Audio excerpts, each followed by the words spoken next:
We need to bring play into business, and we need to start thinking along those terms. Hello and welcome to a brand new episode of Engati CX. I'm your host Chandni, and we're really glad to have all of you join us today. On this show, we talk to CX and tech experts from around the world. We explore, uncover, and share fresh insights on creating experiences that your customers will remember and look forward to. Engati is the world's leading multilingual, no-code digital CX platform available across 15 channels with 53,000 solutions created across 186 countries in every domain and use case. Engati has also been recognized as a top platform by Inc. magazine, Tech World, CIO magazine, and many others. Engati recently also won the Cody 2021 award for being the best AI-driven technology solution. We run the Engati blog, video channel, and the Engati CX podcast, receiving upwards of 500,000 visitors annually. Let us now welcome today's guest. Sirte Pihlaja is a Customer Experience Optimiser, CCXP, and trained Lego Serious Play Facilitator. Sirte is the CEO of Shirut Limited, the first customer experience agency in Finland. A pioneer of people's experiences in the Nordics, she's a globally recognized CX and employee experience expert, coach, designer, and strategist with over 25 years of experience in advising large international corporations and brands in various industries and countries. She's the co-author of Customer Experience 2, leader of CXPA Finland Network, member of CXPA International Advisory Committee, and one of CXPA's founding members. Welcome to the show, Sirte. We're really glad to have you on today. Thank you, Chandani. Thank you so much for inviting me. And thank you all for the recognition of being one of the 33 women in CX to follow.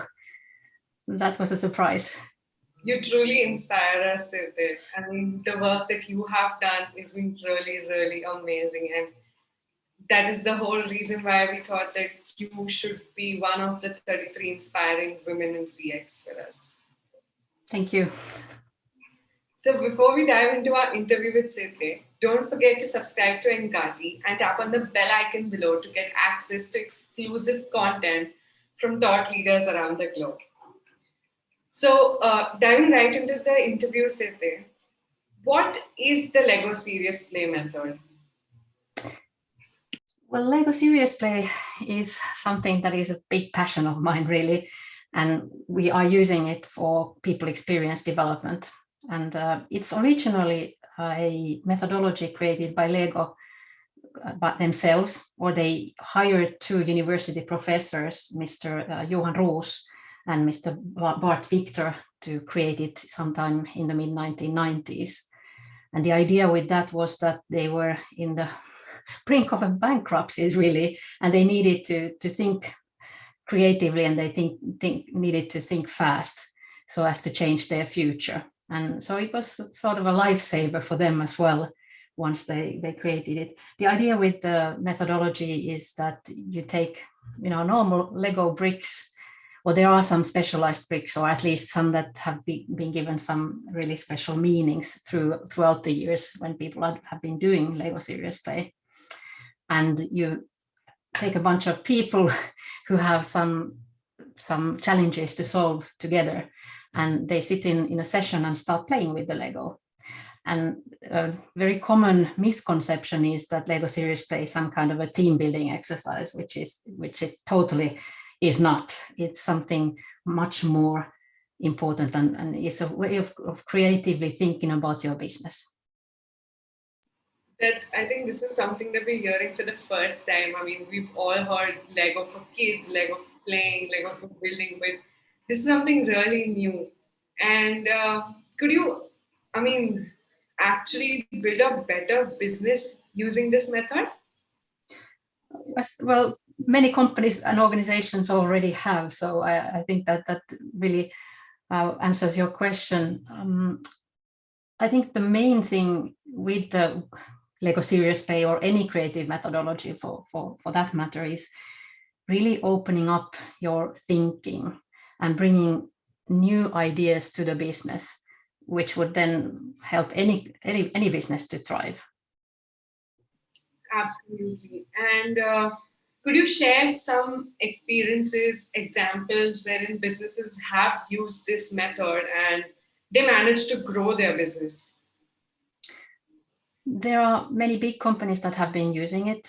Some of the more interesting examples, I'd say, for instance, if you know the Cirque du Soleil, the circus company, they used Lego Serious Play as a sort of a customer listening tool, because they invited over their customers to tell a little bit in their own words about their experiences during the shows and how the stage was set up, and then they could play along by building those imagery through Lego. That was one, maybe a familiar example to many. We have done ourselves lots of sessions with with companies from different industries. So whether it be from the banking and insurance, or all the way to more media entertainment companies, and everything in between, really. So it's really a versatile tool that you can utilize. But of course, as any methodology, I wouldn't use it for everything and anything. But so far, I haven't come up with anything that we couldn't use it for, because it's really a tool of communication. That's the idea, is that as a Lego Serious Play facilitator, you're giving people a new language that they can use. So they are actually thinking through their hands. And sometimes that unlocks things that are in the back of your head and that you haven't been really thinking about. But when you sit yourself and get to the flow state of things using those, playing with the bricks, is when you actually uncover some really true potential that you have within your team or your company. Absolutely. So just I'm really curious listening to all of this. Can you explain how, the whole play is done, the Lego play? Yes, of course. So the main thing is that it's not Lego Serious Play if you don't do a kind of warm-up exercises first. So you're learning the language of Lego Serious Play. So I always jokingly say that I'm going to give you a language lesson today, really, but it is in a way, because you're really putting a totally different speed to bringing those ideas out from you when you're playing with the Legos. And how it happens in practice is that during the warm-up session, you do these very small things. It could be, dogs and animals and things like that. But the idea is not what you're building, really. It's about the storytelling around it. So you learn to do the storytelling and do metaphors, to do all kinds of. They could be, just static things, or they could be telling a story through a Lego model that actually evolves during the storytelling phase. So we start with that. When people are a little bit warmed up and they are getting to shortly into that flow state, is when it's time to put forward the challenges that we have decided with that client that we will be addressing during that session. And the idea is that the facilitator tells the challenge, and then everybody's to build their own models for that challenge, and model being an answer that they have to that question that has been put forward to them. And it's a really good way to give everybody the chance to have equal footing in giving their ideas and thoughts about this issue at hand being discussed, because everybody gets their turn. So everybody's collected around a table. You might have several tables, of course, in a session, but say 4 to 8 people around a table discussing their models. Everybody else is to listen very carefully to what the others are saying, and listen both with their ears and eyes, and ask any questions that relate to the model that they still might have after the presentation or the story. And then everybody's to put the second round is when everybody's helping to put together a common model or shared model of could be a common landscape model of the different models that everybody has created. So all the models have have the same. They need to be entered into that, because we want to give the different points of view the possibility to be shining as part of that answer. It sounds really interesting and fun at the same time. Yeah, and after that, that's just model building and trying to figure out that what are we or what we're thinking about this thing. After that, we're creating connections inside the model between things. We create agents around the landscape model, for instance, which they don't necessarily need to be real persons, as the term agent might make you think of, but it could be laws, it could be institutions, it could be ways of thinking, anything and everything. And after that, still what happens is that we will do some scenarios. So we might think about future things that might be happening and how that might affect that landscape that we are looking at, and the kind of answer that the group has come up with. And they can play around the table to see what's coming up. And from that, they derive guiding principles, some common ideas about how they want to address these things. And that's kind of the outcome as well, that you really get to catalyst for change in the way that people are actually communicating with each other in a totally different way through these models. That sounds great, Sirte. So just to understand, what are some of the outcomes or benefits, if we had to say, of using this method? Well, I think it was Albert Einstein who was said to have said that creativity is intelligence having fun. So if you bring Legos and any creative methodology into the picture when you're designing serious business things, it's really giving those people the possibility to think out of the box. You're giving them the space to think differently. I mean, we are doing, this is the 9th year, I think, that we're doing a customer experience management survey within Finland. Now it's been taken internationally. And from every year, we get the same answers, that almost 99% of the respondents say that they are doing customer experiences because they want to distinguish themselves or differentiate themselves from everybody else. Well, if you think about, I don't know, 3 different telcos, for instance, they have more or less the same people, the same skill sets within those companies. So they would eventually end up with more or less the same solutions. But if you let them think creatively, they might actually think about things and solutions that nobody else has been thinking of. So it's really about creativity, coming up with new solutions. And that's the main, I would say, main outcome or benefit from using that. And of course, in addition to improving your creativity and creative thinking, it also helps these communications. Sometimes it's been used as a methodology to open up difficult situations where companies might have internal issues and people might not be so friendly with each other, or there might be something going on that needs to be addressed so that the employee experiences are good and the company really gets where it is aiming to.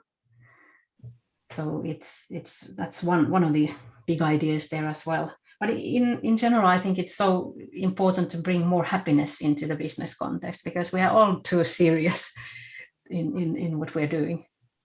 I think the play also brings like a sort of break to your, brains, and you actually can start thinking of new things rather than the old monotonous things that you think of in your routine. And it can be a very good exercise, as you mentioned. So definitely. I mean, it's one, I can't remember the percentages now, but it's one of the main challenges we have nowadays is that people are not motivated in their work.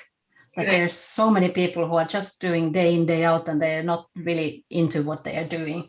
So in order to somehow increase the well-being of people, I think it's so important to bring play and look at the business from a more playful lens, really. And help, because that then will help them people also get to connect with each other and appreciate each other in a totally different fashion. And that again brings then all the good stuff that people get more higher performance. They get on a higher level of performance and help each other out, and everything's so much smoother and nicer for everybody. Absolutely. That totally makes sense. That's true. So I think to put another question on this, that what do you think is the biggest challenge that the Lego series method has helped to solve? Well, I think that's a little bit what I just said there, that people are too much doing what they're doing from day to day. And what we do with Lego Serious Play is open up those. I usually say to my clients and assignments that we're now going to, blow your brains out now, because that's really what you're doing when you're putting people. And I have not, it hasn't been once or twice where I have two kinds of people who come after the sessions to me. There's of course the ones who were originally or initially already really into it, and who thought that, okay, this is really a lot of fun, and I've given so much of myself. I've never done so much in one day, and I didn't, or one session, and I didn't think that was even possible. Then there's the other kind of people who say that, I'm not interested in that. That's kids stuff, and they don't really get it in the first place. And then they come to me after the session saying that, oh my God, you totally changed my mind, and now I caught myself being the first one leaning in and trying to get my say, and almost fighting to get my chance to be there, telling these lovely stories that it really got under my skin. And I think both of those types of people are really what makes me kind of run and why I'm so energized by getting this feedback from people, that they really had a good time, and they felt that they have taken a big leap forward in their thinking, and how they were even thinking about each other. Because sometimes it's like I get these comments from people who are saying that, hey, I've been sitting next to this person for so many years, and I didn't know that they were so clever, and that they have all this thinking behind them. I just thought he was a nerd, but because they are too introverted to talk to other people, so it makes people connect to each other in a totally different fashion as well. And that is so important in today's world. Absolutely. I mean, listening to you, I can understand how fun it must be to, conduct these sessions and, look at different people and what different things they come up to. I mean, I'm sure over the courses you must have seen a lot of new things, a lot of new ideas that, people have come up to. So that sounds really fun.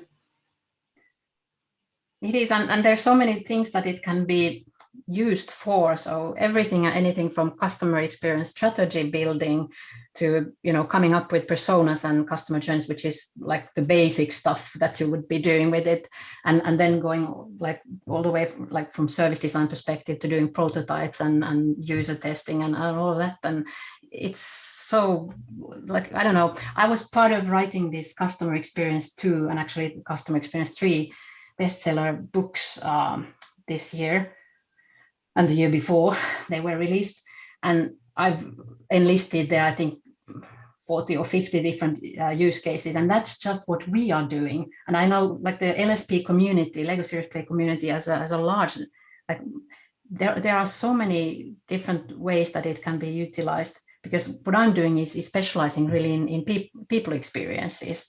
So I'm doing that kind of Lego Serious Play. But there are people who are doing lots and lots of different things with it. Absolutely. And I think this is something really different. I mean, at least for me, I've heard this for the first time, but it really sounds fun. And I think this is something that we can all use no matter which the industry is, as you mentioned. So I think it's a really, really great method to take on. Yeah, definitely think so. And really cool to be a part of like a CX transformation as well, where you want to people really understand what the intentional customer experience that you're trying to deliver to your customers. So in a way, when people assist to these sessions, half of the implementation or even more is already done, because you've got them into thinking that, hey, this is how we should be doing these things.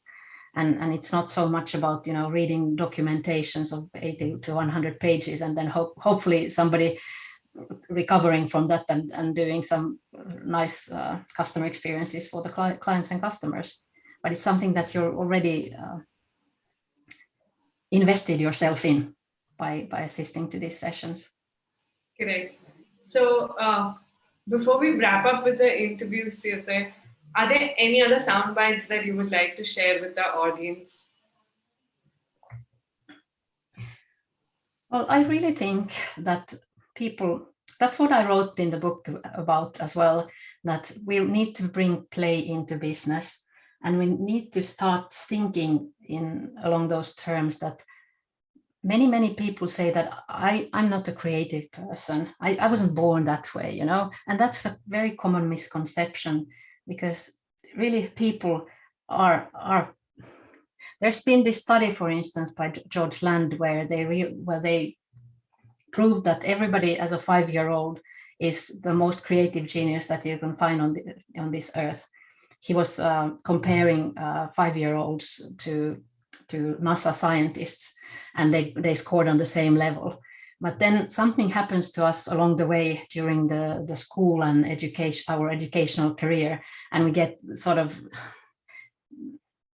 we lose that touch that we have to create our inner creative genius. And I think that it's just all about finding that 5-year-old within us and just letting it go, like Lego, So I actually have a model I can share with you. Let's see if it works out here. But this is what I was writing about in my book. So this is a Lego Serious Play model that I created just to explain what my book was all about. And actually, if I show it this way, it's probably best for you. So this is us, where we are thinking about the skeletons, where we think that I'm not creative. And then suddenly when you start thinking about these methodologies, you start building yourself and growing. And then finally you're up here where you're really flourishing your creativity and you're really thinking about new things. And that's kind of the transition that you get when you're taking, play into business. And I'm not saying it needs to be done with Lego bricks. It really doesn't, but just open up. That's my main message for everybody. That's really, really helpful. I'm sure the audience listening to this will, after you said, right, get out the 5-year-old in them, I'm sure everybody would love to do that after listening to you say that. Thank you so much for coming on the show and giving us your time. No problem. Thank you for having me and inviting me. Thank you, Sirte. Your insights are really valuable, and I know our audience is really going to enjoy this interview. And also, thank you so much for showing us the Lego. I mean, it was really, really helpful. And if anybody wants to ask me any questions, you can contact me on LinkedIn or on our website. It's www.cxp.fi. So I'm reachable very easily. Just ask me. Sure. I mean, let's connect. Yes, if anybody, I'm sure our audience would love to know more about the Lego play, and you can contact Sirte there. Sure. Perfect. Thank you. Yes, so we'll be back with a new episode and a brand new expert soon. So stay tuned and we'll see you around for the next one. Thank you.